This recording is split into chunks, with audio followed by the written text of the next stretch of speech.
អភិបាលខេត្តកំពតណែនាំឲ្យអភិបាលក្រុងទាំងពីរបន្តខិតខំនិងដឹកនាំរៀបចំក្រុងឲ្យកាន់តែល្អប្រសើរ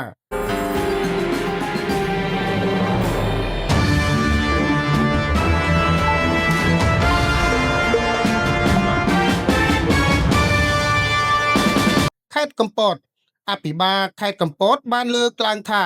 ខេត្តកំពតមានក្រុងពីរគឺក្រុងកំពតនិងក្រុងបូកគោហើយក្រុងទាំងពីរនេះគឺជាបេះដូងរបស់ខេត្តពិសេសក្រុងកំពតផ្ទាល់តែម្ដងដែលទាមទារឲ្យអភិបាលក្រុងទាំងពីរបន្តយកចិត្តទុកដាក់ឲ្យបានខ្ពស់ក្នុងការដឹកនាំរៀបចំកែលម្អនិងអភិវឌ្ឍឲ្យកាន់តែស្អាតទាក់ទាញហើយធានាដល់ភាពសុខសាន្តនិងភាពកក់ក្ដៅដល់ប្រជាពលរដ្ឋនិងភ្ញៀវទេសចរដែលមកលេងកម្សាន្តថ្លែងនៅក្នុងពិធីប្រកាសផ្ទេរភារកិច្ចអភិបាលក្រុងកំពតទៅជាអភិបាលក្រុងបូកគោ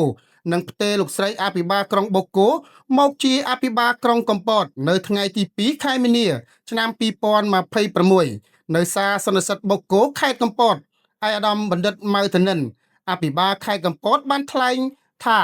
ការផ្លាស់ប្ដូរនិងការផ្ទេរតំណែងពីកន្លែងមួយទៅកន្លែងមួយទៀតគឺជារឿងធម្មតាសម្រាប់ថ្នាក់ដឹកនាំមន្ត្រីរាជការរបស់រដ្ឋដើម្បីដោះដូរនៅបទពិសោធន៍និងរួមគ្នាបន្តអភិវឌ្ឍមូលដ្ឋានឲ្យកាន់តែល្អប្រសើរយ៉ាងណាមិញការផ្ទេរភារកិច្ចរបស់លោកអភិបាលក្រុងកំពតនិងលោកស្រីអភិបាលក្រុងបូកគោនាពេលនេះក៏ដូចគ្នានេះដែរដូច្នេះសូមលោកស្រីអភិបាលក្រុងទាំងពីរចេះពិភាក្សាសួរនាំគ្នាទៅវិញទៅមកចំពោះចំណុចណាមួយ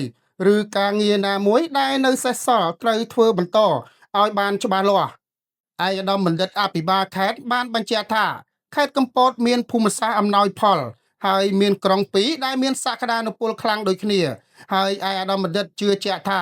លោកនិងលោកស្រីអភិបាលក្រុងទាំងពីរនឹងបន្តខិតខំដឹកនាំរៀបចំនិងអភិវឌ្ឍក្រុងឲ្យកាន់តែល្អប្រសើរថែមទៀតដើម្បីផ្ដល់ជូននូវភាពសុខសាន្តនិងកក់ក្ដៅដល់ប្រជាពលរដ្ឋនិងភ្ញៀវទេសចរដែលមកលេងនិងស្នាក់នៅក្នុងក្រុងទាំងពីរឯកឧត្តមបណ្ឌិតបានលើកទឹកចិត្តឲ្យអភិបាលក្រុងទាំងពីរត្រូវធ្វើជាមេដឹកនាំគំរូសម្រាប់មន្ត្រីនិងប្រជាជនសូមបញ្ជាក់ថាលោកស្រីងិនផលរតជាអភិបាលក្រុងបូកគោដំបងគេបន្ទាប់ពីក្រុងនេះត្រូវបានបង្កើតកាលពី4ឆ្នាំមុនខណៈដែលលោករៀងលឿនសុធីបានបម្រើការងារជាអភិបាលក្រុងកំពតគ្រប់2អាណត្តិហើយ